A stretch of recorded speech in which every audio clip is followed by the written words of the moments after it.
I feel sorry to the fans because the fight is boring. The fight is boring. Like that's not the fans are expecting to us. Pretty certain Terence Crawford in his brain is saying to himself, I can beat this dude. You know what I'm saying? If he actually goes through with it, he'll be 38 years of age next Sunday. Is the guy right now in the sport that's supposed to be the man, big bad wolf. You beat him, you the wolf.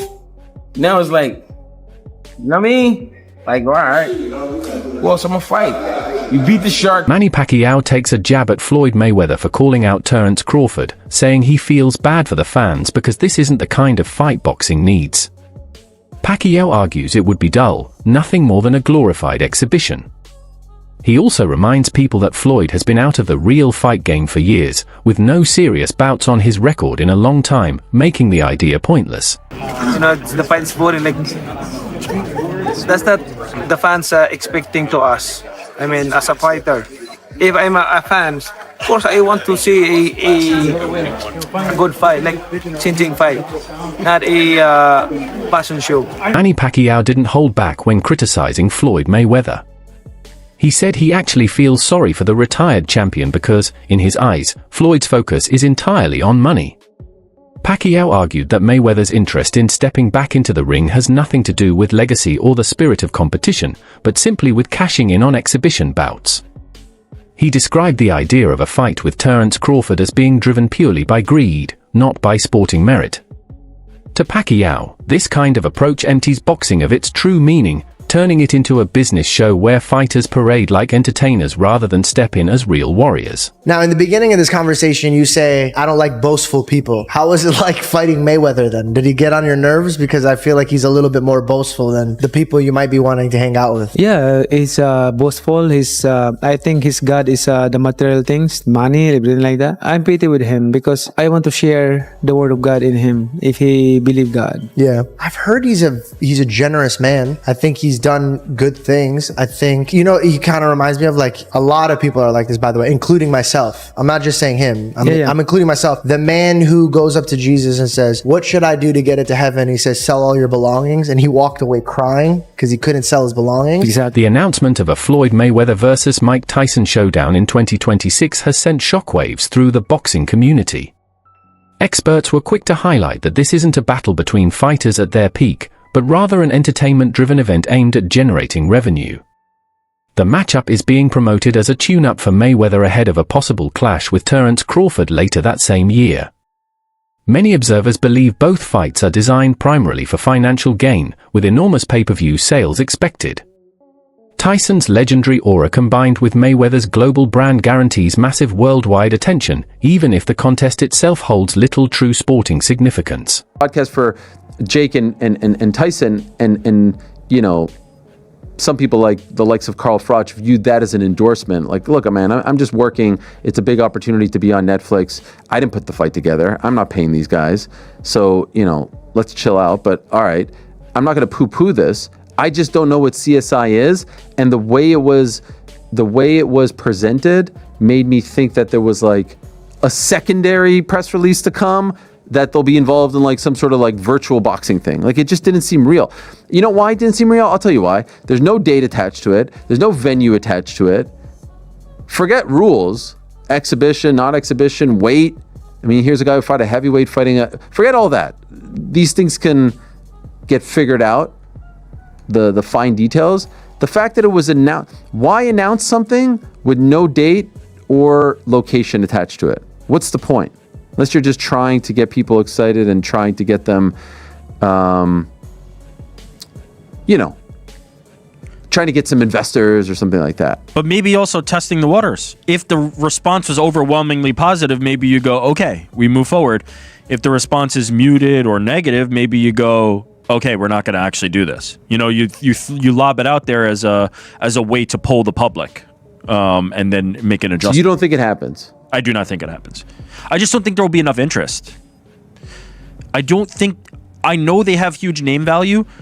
There's zero, after the last performance by Mike Tyson against Jake Paul, I don't think there's going to be interest in seeing Mike Tyson do that again. Terence Crawford has never hidden his respect for Manny Pacquiao. Whenever he speaks about the Filipino legend, he makes it clear that Pacquiao's career is unmatched in the history of boxing. Manny became a champion across multiple weight classes, often stepping up against naturally bigger opponents and still coming out on top. Crawford pointed out that Pacquiao's achievements weren't just historic, they were almost impossible to duplicate. He believes Pacquiao's greatness was forged in a one-of-a-kind era, taking on challenges most fighters wouldn't even consider. Man, a generational, talented fighter. Like, he's accomplished what no other fighter is ever going to accomplish. Possibility of Terence Crawford stepping into the ring with David Benavidez has quickly become one of the hottest debates in boxing. Benavidez is regarded as one of the most dangerous fighters in the game today, bringing size, youth, and relentless aggression to the table. Many fans argue that a showdown with him would present challenges Crawford has never faced before. Still, nothing has been officially confirmed, so for now, the conversation remains pure speculation. What this buzz does reveal, however, is the fans' desire for high-stakes, legacy-defining fights, not watered-down exhibitions or celebrity-driven showcases. Video. Stay tuned, and we'll catch you next time. The world, not me, but shocked the world. This past Saturday, Mexican Independence Day weekend, what he took on defeated another first ballot Hall of Famer, but he essentially jumped up 3 weight classes, technically 2, from 154 to 168, but only had 1 fight at 154 last August against Israel Majamov. Terence Crawford defeated Saul Canelo Alvarez, who is a 4-division champion, 2-time undisputed super middleweight, and the reigning, at the time, super middleweight world champion, undisputed world champion. And Terence Crawford beat him handily and convincingly. And because he beat him so easily, now the 63 win, 3 loss, 2 draw, 39 win by way of knockout, biggest threat has been now imposed on Terence Bud Crawford. And that's the Mexican Ecuadorian monster, David Benavidez, who is a 2-division undefeated world champion, is the 2-time WBC super middleweight and reigning WBC light heavyweight, 175-pound champion, who has a record of 30 wins, no loss, no draw, 24 wins by way of knockout. He stands 6'2" with a 75-inch arm reach. This is a fight that David Benavidez has been calling for Canelo Alvarez when he was at 168, and Canelo Alvarez strategically maneuvered around him. But Canelo Alvarez is 5'7" with a 70-inch arm reach, started his career at 147 pounds, made his real name at 154 pounds. He's not a big guy, okay? And styles make fights. Benavidez is 6'2" with a 75-inch arm reach. His last fight at 168 against Demetrius Andrade, he rehydrated to 193. So he's a big guy. Canelo Alvarez probably rehydrate to 182, maybe 185 max, right? He's not a big guy, right? Trainer Greg Hackett spoke with deep respect when analyzing Terence Crawford's remarkable triumph over Canelo Alvarez. He described Canelo as the shark of the sport, a dominant force who had ruled boxing for years with his power and precision. For Hackett, Crawford's ability not only to face but to break down Canelo marked a dramatic shift at the very top of the boxing hierarchy. Defeating the man once viewed as untouchable has now positioned Crawford as the new predator of the division, the fighter every contender must approach with caution. Hackett's perspective also raises a critical question: if Crawford was able to dismantle the most feared boxer of his era, then who remains that can truly push him to his limits? Fans are now debating whether Crawford should continue chasing fresh challenges or step away, retiring at the very height of his dominance. Because you got to remember, Canelo is the guy right now in the sport that's supposed to be the man, you know, big bad wolf. You beat him, you the wolf. Now it's like, you know what I mean? Like, all right, who else I'm gonna fight? You beat the shark, you beat the wolf.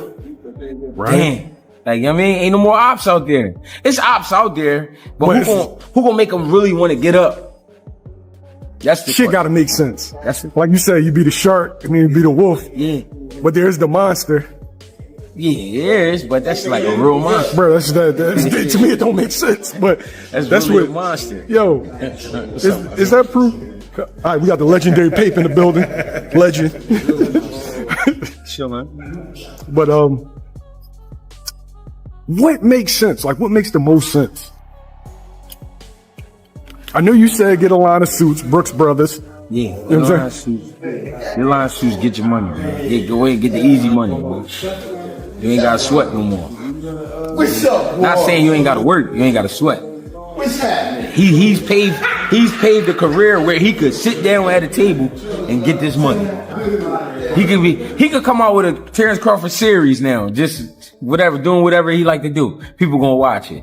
Nobody, the fighting part, people don't understand what it's like to be a fighter. A lot of times fighters really don't be interested in certain fights. It's cause when a guy see himself up here and then is fighting a guy down here, it don't interest him. So therefore, when he train, he not gonna really train. He gonna train, but he not gonna train. He not gonna listen. He gonna feel like his coach taking it too serious, and he's like, man, this ain't even that. But your coach like, listen, you could get fucked up. I'm telling you. You don't want to listen. Then you go in there and fight that guy. Then you get. I've seen it happen. Most analysts agree that Terence Crawford's decisive win over Canelo Alvarez stands as the defining moment of his career and settled any lingering debate about his legacy. Even before this fight, Crawford had earned massive respect for dismantling Errol Spence, where he showcased complete dominance and silenced those who doubted the caliber of his opponents. Yet, overcoming Canelo carried far greater weight. For years, Canelo was regarded as one of the sport's pound-for-pound kings, a champion who conquered multiple divisions while regularly defeating bigger and stronger rivals. Crawford didn't just meet that test, he broke Canelo down in a way few ever imagined. The performance proved that his greatness isn't confined to a single weight class or opponent's style. Instead, it highlighted his adaptability, technical mastery, and unshakable mentality at the elite level.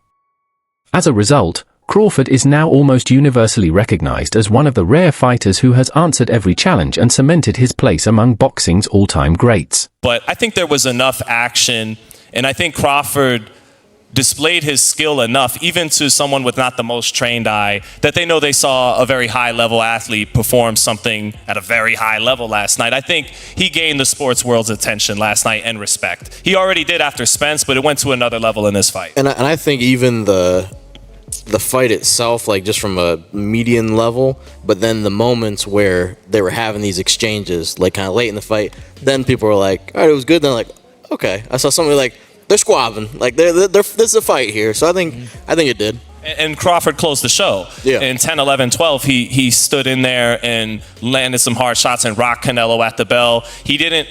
Well, James was talking about the great Floyd Mayweather. Floyd would go up on you 8-0 and then coast, and you might as well turn the fight off at midway through the ninth. Like, you know, he's not gonna. But Crawford didn't do that. But he wasn't up 8-0, to be fair to Floyd. But Floyd was when he fought Canelo, so he could do that. But Bud instead steps on the gas. Bud is a finisher.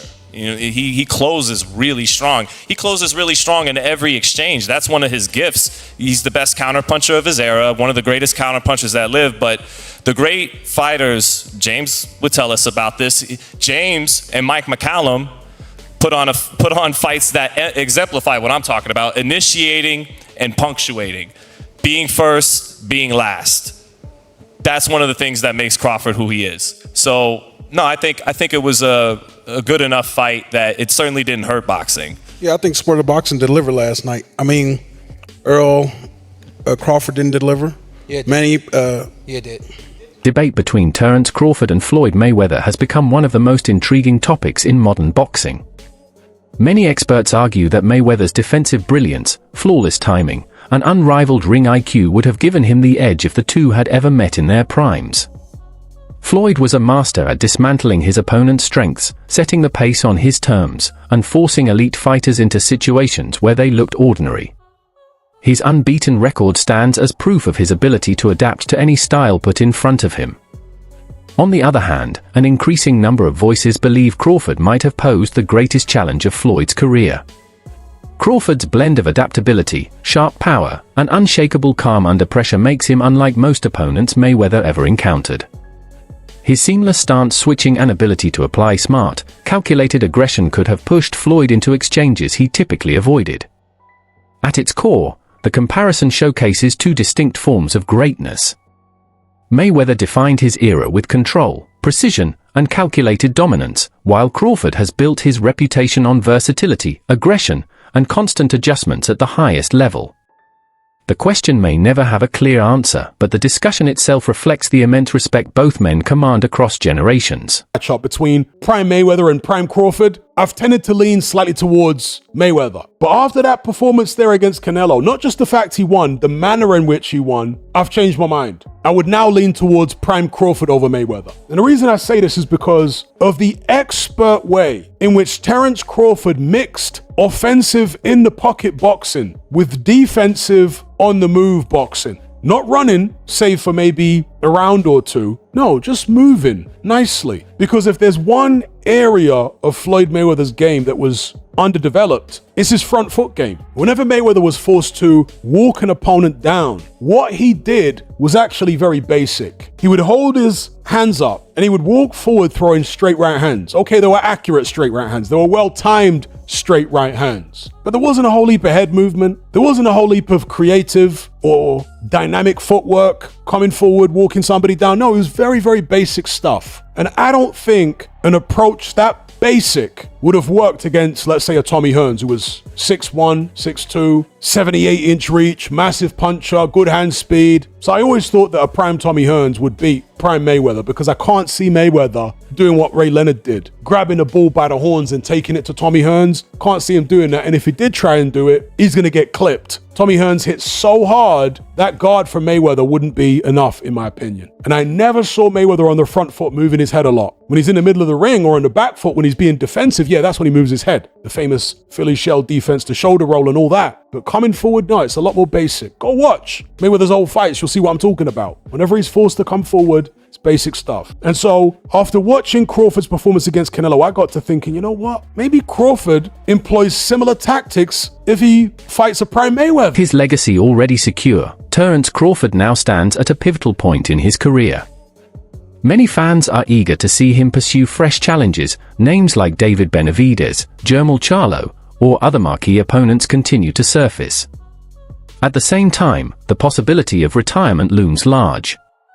At 37 years old, Crawford has little left to prove and could choose to walk away while still at the pinnacle of the sport. This uncertainty fuels debate among boxing fans, who worry that the sport might lose one of its few active legends at a moment when it craves blockbuster matchups the most. Pacquiao and Sheik said, deliver the job to Terence Crawford. The fight is fake showbiz. And Saturday, deliver the job. Y'all missed the most important part. It's when he said, don't retire. No retirement. This is what you guys are missing. Turkey Al Sheik was trying to say, return the favor. You must return it, yeah. Bud interrupted him by saying the job ain't done, which prompted Turkey Al Sheik to say, yeah, deliver the job. But that's not what he was on. He was on the first part, return the favor. But Turkey, in a second thought, he goes back to Bud and he says, and don't retire. No retirement. That's what Turkey meant when he was trying to say, return the favor. I did this for you. You got this big fight, but don't retire. Return the favor. UFC legend Daniel Cormier has become one of the latest names to applaud Terence Crawford while responding to Ilia Topuria's unexpected call-out. Cormier, respected worldwide for his knowledge of combat sports, acknowledged that Topuria is on a remarkable rise in MMA and carries the energy of a future superstar. Still, despite the growing buzz around the young contender, Cormier made it clear that his confidence would remain firmly with Crawford.